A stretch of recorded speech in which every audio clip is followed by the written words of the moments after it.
Friends, now finally on debentures. Debentures company के लिए क्या है? ओन्ड कैपिटल है कि borrowed capital? Sir, borrowed capital. ये बोरोड कैपिटल पे कंपनी प्रॉफिट का शेयर देती है क्या? नहीं। प्रॉफिट हो या लॉस हो कंपनी को, कंपनी तो यहां पे डिबेंचर होल्डर्स को, जिन्होंने लोन दिया है कंपनी को, एक फिक्स रेट ऑफ इंटरेस्ट देती है। सर, इंटरेस्ट किसको देती है? वो फिक्स रेट पे किसको इंटरेस्ट देती है? डिबेंचर होल्डर्स को इंटरेस्ट देती है। फ्रेंड्स, क्या डिबेंचर होल्डर्स कांस्टेंट रहते हैं? Are debenture holders constant in the company? I mean to say, debentures का भी लाइक शेयर्स स्टॉक एक्सचेंज में लिस्टिंग होता है। They are listed at stock exchange, and if they are listed at stock exchange, debentures का continuously trading चलता है। Debentures keep on changing hands, मतलब debenture holders constant नहीं रहते, दे कीप ऑन चेंजिंग। तो क्वेश्चन अराइज होता है, company कौन से डिबेंचर होल्डर को इंटरेस्ट देगी?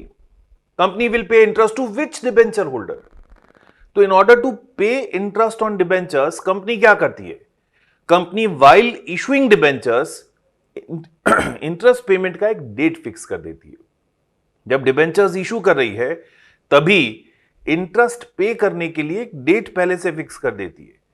कंपनी ये बिल्कुल ध्यान नहीं रखती है कि कौन से डिबेंचर कितने दिन के लिए किसके पास थे।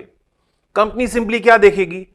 उस इंटरेस्ट पेमेंट डेट पे जो भी डिबेंचर होल्डर है, कंपनी उसको एंटायर पीरियड का इंटरेस्ट दे देगी।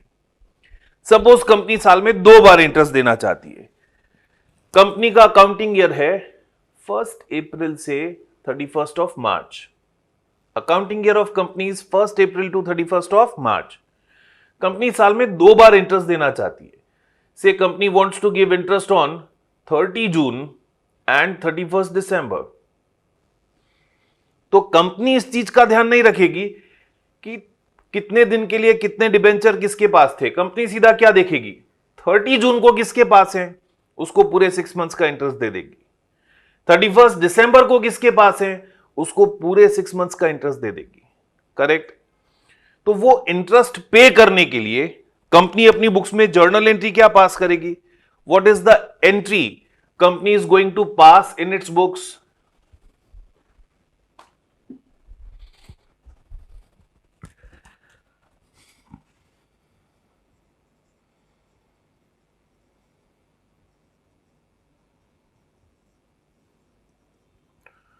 Journal entry for debenture interest.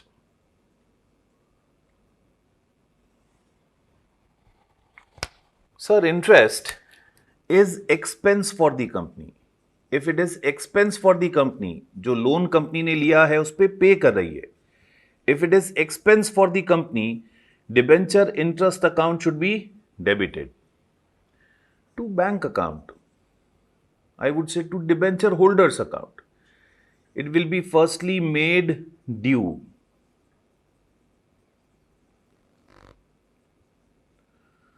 And debenture holders account debit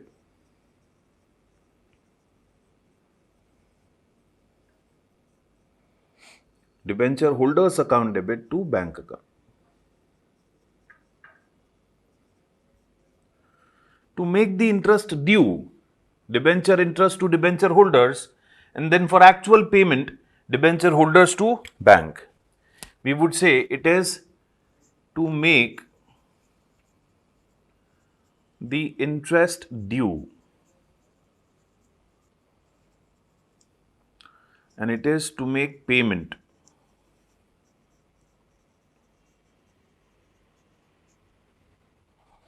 correct है? Yes sir. Now when company is paying interest, जब कंपनी इंटरेस्ट पे कर रही है, कंपनी को कई बार टीडीएस डिडक्ट करना पड़ता है। क्या डिडक्ट करना पड़ता है? टीडीएस। सर, ये टीडीएस क्या है? TDS is tax deducted at source. Tax deducted at source. See, ये आप लोग इन डिटेल टैक्सेशन सब्जेक्ट में नेक्स्ट लेवल में पढ़ेंगे, but just to give you a gross idea, एक लेमैन के टर्म में टीडीएस क्या होता है। तो see, Indian mentality is such हम लोग का ये मेंटालिटी है कि हम लोग हमेशा टैक्स बचाने का कोशिश करते हैं, टू द एक्सटेंट पॉसिबल कम टैक्स देने की कोशिश करते हैं, चोरी करते हैं टैक्स की। अब कई पहले, before this concept of TDS was introduced, TDS आया उससे पहले व्हाट यूज्ड टू हैपन, ये जितनी भी एडिशनल इनकम्स हैं जो हमारे नॉर्मल बिजनेस से नहीं मिलती है, इंटरेस्ट इनकम है, कमीशन इनकम है, रेंटल इनकम है, ये जितनी भी एडिशनल इनकम्स है, मैं as a trader, as a businessman सोचता हूं ये सारी इनकम्स मैं बुक्स में शो करूंगा तो गवर्नमेंट को पता चलेगा हाँ ये इनकम मुझे मिला है, तो इस पे टैक्स देना पड़ेगा। तो मैं क्या करता था, मैं ये एडिशनल इनकम्स बुक्स में शो ही नहीं करता था, मैं इसका अकाउंटिंग ही बुक्स में नहीं करता था। बुक्स में शो ही नहीं करूंगा तो गवर्नमेंट को पता भी नहीं चलेगा कि ये इनकम्स मुझे मिला है, और गवर्नमेंट को पता भी नहीं चलेगा तो गवर्नमेंट इस पे मुझसे टैक्स नहीं लेगी। तो गवर्नमेंट ने सभी लोग ये एडिशनल इनकम पे भी टैक्स दें, सभी लोग ये एडिशनल इनकम का अकाउंटिंग करें, इसलिए क्या किया, गवर्नमेंट ने डिसाइड किया कि ये जो इनकम्स है इसका जो सोर्स है वहीं पे इस पे टैक्स चार्ज करने लग जाते हैं। गवर्नमेंट ने ये रूल निकाल दिया कि नॉट द रिसीवर बट ये गिवर ऑफ इनकम का रिस्पॉन्सिबिलिटी है, रिसीवर नहीं, जो दे रहा है, गिवर ऑफ इनकम का रिस्पॉन्सिबिलिटी है कि रिसीवर के बिहाफ पे एक टोकन पेमेंट टैक्स का डिडक्ट करे और फिर वो रिसीवर को पे करे। रिसीवर के बिहाफ पे गिवर क्या करेगा, टोकन पेमेंट टैक्स का डिडक्ट करके गवर्नमेंट में डिपॉजिट कर देगा, बाकी का इनकम रिसीवर को पे करेगा। रिसीवर को अब उस टोकन पेमेंट का रिफंड चाहिए तो उस इनकम का अकाउंटिंग बुक्स में करना पड़ेगा ना। Yes sir. तो there this concept came where on these incomes tax was charged at the source where income is generated. जहां से इनकम जनरेट हो रहा है वहां से टैक्स चार्ज करना स्टार्ट किया। तो अगेन डिबेंचर होल्डर्स के लिए this debenture interest is income, तो government made it mandatory for companies. Who is the giver of this income, company sir. तो कंपनी के लिए मैंडेटरी कर दिया कि आप होल्डर्स के बिहाफ पे टोकन पेमेंट डिडक्ट करो और गवर्नमेंट में पे कर दो। तो वो जो टोकन पेमेंट कंपनीज डिडक्ट कर रही है वो टोकन पेमेंट को बुक्स में रिकॉर्ड किया जाएगा as TDS, tax deducted at source. तो जब हमने वो टोकन पेमेंट डिडक्ट किया, एंट्री क्या पास किया होगा, से 100 रुपीज का इंटरेस्ट देना है, टोकन पेमेंट कितना होगा 10%। अगर टीडीएस है तो डिबेंचर होल्डर्स को कितना देना है 90, बाकी का 10% गवर्नमेंट को पे करना है। TDS payable account will be credited to TDS payable account. मतलब कंपनी के लिए खर्चा कम हो रहा है क्या, नहीं, कंपनी को तो पूरा 100 रुपए इंटरेस्ट ही देना है। फर्क खाली इतना है वो 100 रुपए में से होल्डर्स को 90 देना है और होल्डर्स के बिहाफ पे 10 रुपीज गवर्नमेंट को देना है। जब एक्चुअल पेमेंट करेंगे, debenture holders debit, TDS payable debit to bank, payment दे देंगे। तो डिबेंचर होल्डर्स के बिहाफ पे इतना अमाउंट डिडक्ट करके हमें गवर्नमेंट में डिपॉजिट करना है। I hope you got this. तो tax deducted at source, TDS is a payment of tax on behalf of debenture holders but made by company। हम लिख लेते हैं TDS deducted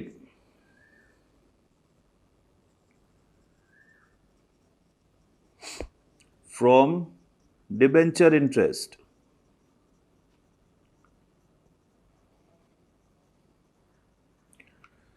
is a payment of income tax on behalf of debenture holders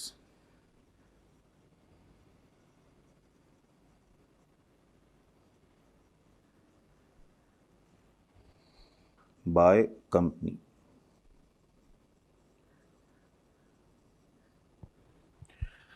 Correct? Yes sir। Look at last question in your classwork, question number 10 देखिए classwork में। question 10 क्या क्या information दिया हुआ है।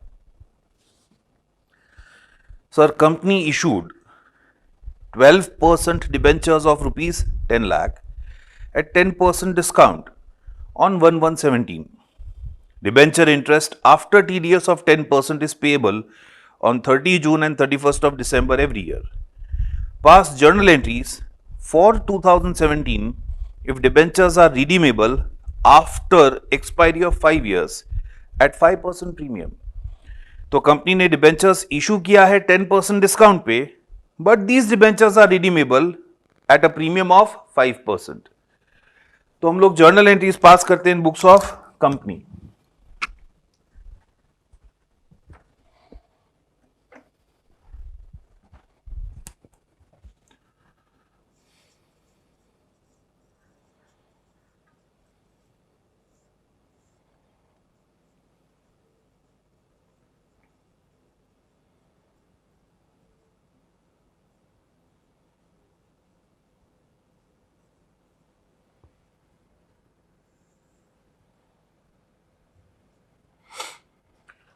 फर्स्ट एंट्री हम पास करेंगे on 1st of January 2017.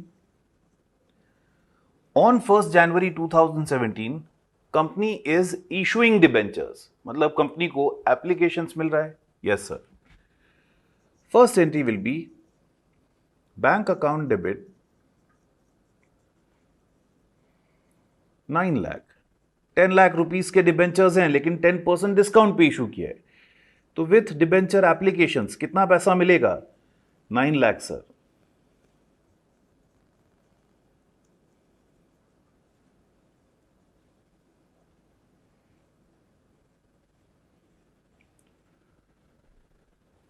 फिर जिस दिन डायरेक्टर्स डिबेंचर्स अलॉट करेंगे, ये डिबेंचर एप्लीकेशंस अकाउंट क्लोज कर देंगे. Debenture applications account debit, debenture applications account debit 9 lakh. Discount पे इशू किया डिबेंचर, तो discount on issue of debentures debit.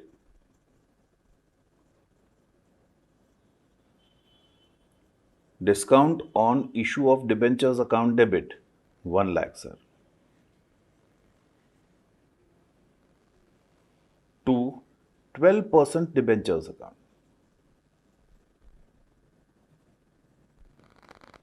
to 12% debentures account 10 lakh.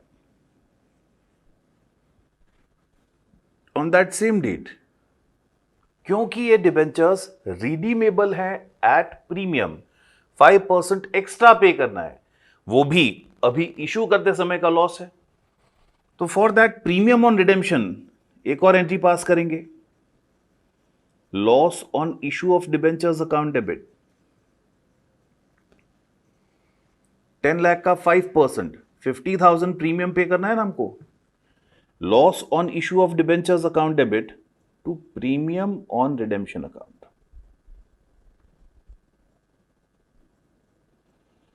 Premium on redemption account 50,000. तो while issuing debentures हम लोग ये entry pass करेंगे. नेक्स्ट डेट कौन सा आएगा sir? Next date will be 30th June, interest payment date. On 30th June ये जितने भी डिबेंचर्स हैं उस पर इंटरेस्ट पे करना है. 30th जून तक ये जितने भी डिबेंचर्स इशू किए इस पे 6 मंथ्स का इंटरेस्ट पे करना है हमको. Yes sir. That debenture interest is our expense. तो डिबेंचर इंटरेस्ट अकाउंट डेबिट, वो डिबेंचर इंटरेस्ट एक्सपेंस है अपना. Debenture interest account debit 10 lakh पे 12% for 6 months, it comes to 60,000. 10 lakh पे 12% for 6 months, 60,000 to bank account या to debenture holders account. To debenture holders account. Debenture holders को पूरा 60,000 नहीं देना है सर. उनके बिहाफ पे थोड़ा टोकन पेमेंट हमें डिडक्ट करके गवर्नमेंट को भी पे करना है. कितना टोकन पेमेंट? 10%. मतलब उनके बिहाफ पे 6,000 rupees, 10% of this is to be paid to government. तो डिबेंचर होल्डर्स को कितना देना है friends? 54,000. So debenture interest debit 60,000 to debenture holders 54,000 to TDS payable. To TDS payable 6,000. और फिर पेमेंट का एंट्री क्या होगा? पेमेंट का एंट्री क्या होगा? Debenture interest account debit to bank, debenture holders account debit to bank.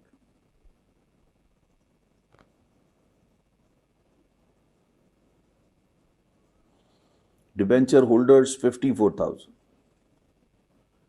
TDS government को देना है, TDS payable account debit 6,000.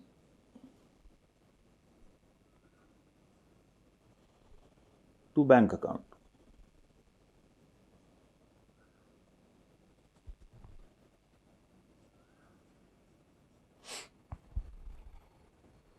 Next date कौन सा आएगा फ्रेंड्स? नेक्स्ट डेट सर आएगा 31 दिसंबर.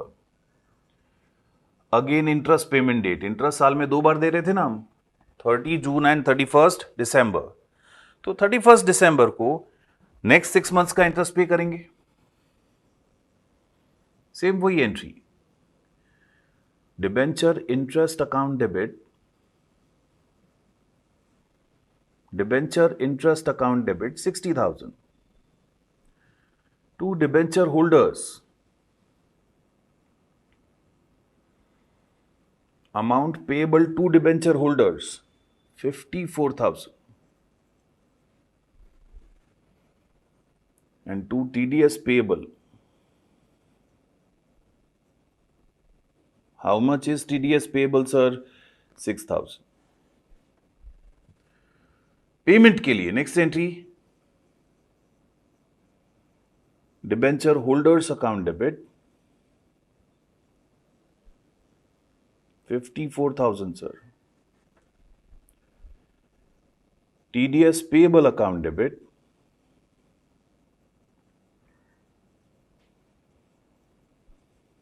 6,000 to bank account.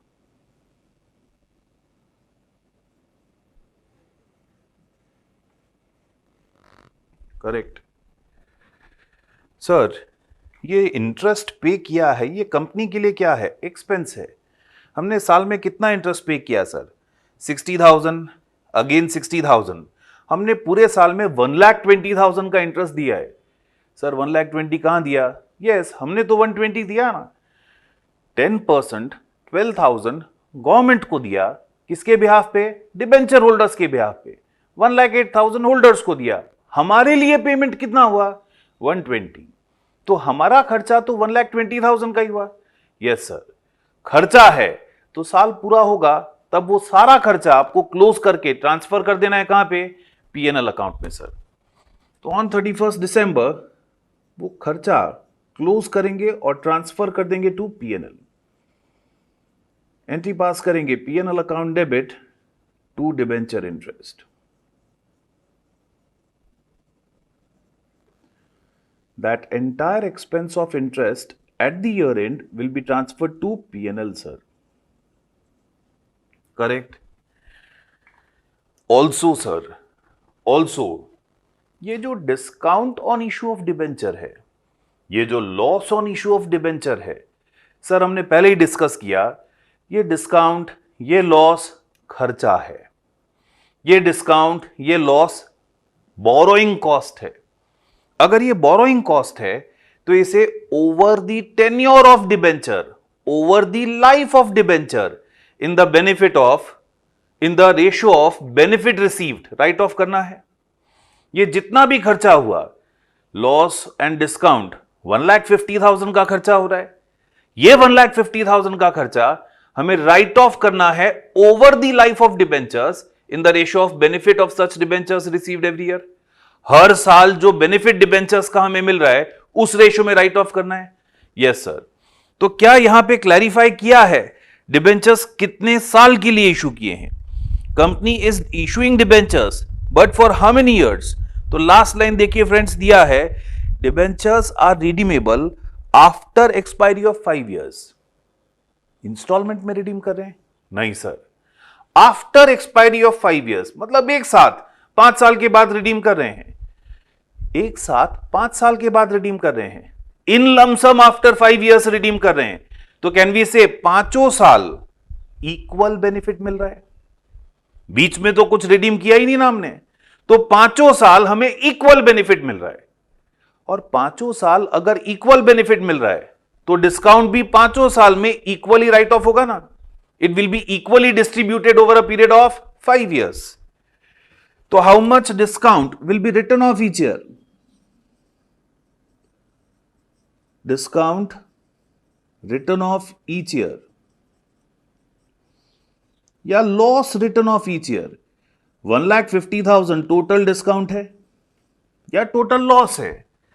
50,000 discount and loss is one and the same thing. 1,50,000 का आपका total loss है, will be equally divided over a period of 5 years. हर साल कितना right off करना है friends? 30,000 sir.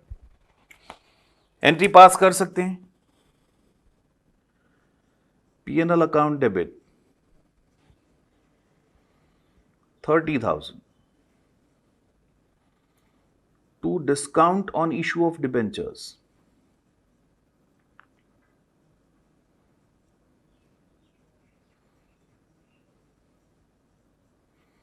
To discount on issue of debentures, 1 lakh divided by 5, 20,000. To loss on issue of debentures, 50,000 divided by 5. Sir अभी आपने बोला एक ही है तो अलग अलग अकाउंट। अरे हमने अलग अलग अकाउंट में डेबिट किया था तो अलग अलग अकाउंट को क्लोज करेंगे। Correct? Yes sir. I hope आप लोग को इंटरेस्ट का कंसेप्ट समझ में आया है यहां पे। तो with this we come to end of this chapter debentures. Friends, आप लोग को एक खाली overview how company should prepare balance sheet वो पता होना चाहिए, और इसीलिए हमारी बुक में मॉड्यूल में फॉर्मेट बैलेंस शीट का दिया है। आप लोग को अच्छी तरह गो थ्रू करना है। At second level, intermediate level, हम इन डिटेल डिस्कस करेंगे about structure of balance sheet. At foundation level खाली एक basic idea about balance sheet, P&L statement structure पता होना चाहिए। हमको पता है company is govern by companies act. Yes sir. अगर कंपनी कंपनीज एक्ट से गवर्न होती है तो कंपनीज एक्ट में सेक्शन 129 ऐसा बोलता है कि कंपनीज को कंपल्सरीली अपना फाइनेंशियल स्टेटमेंट, मतलब P&L statement and balance sheet, जो कंपनीज एक्ट में प्रिस्क्राइब्ड फॉर्मेट है उसी फॉर्मेट में प्रिपेयर करना है। And that prescribed format is given in our book. You need to go through that. ये भी दिया है कि जो अकाउंट्स कंपनी प्रिपेयर कर रही है they should be consistent with accounting standards given under section 133 of Companies Act. Yes, section 133 में अकाउंटिंग स्टैंडर्ड्स दिए हैं, तो वो अकाउंटिंग स्टैंडर्ड्स फॉलो करके बुक्स ऑफ अकाउंट बनाना है, और सेक्शन 129 में जो प्रिस्क्राइब्ड फॉर्मेट दिया है वो फॉर्मेट फॉलो करके बैलेंस शीट और P&L स्टेटमेंट प्रिपेयर करना है। बैलेंस शीट का फॉर्मेट कहां दिया है sir? Sir it is given in schedule 3 part 1। P&L statement का फॉर्मेट कहां दिया है sir? Schedule 3 part 2 of companies act. तो that format is given, simply go through that in detail. हम लोग हर एक एस्पेक्ट वो फॉर्मेट का नेक्स्ट लेवल पे डिस्कस करेंगे।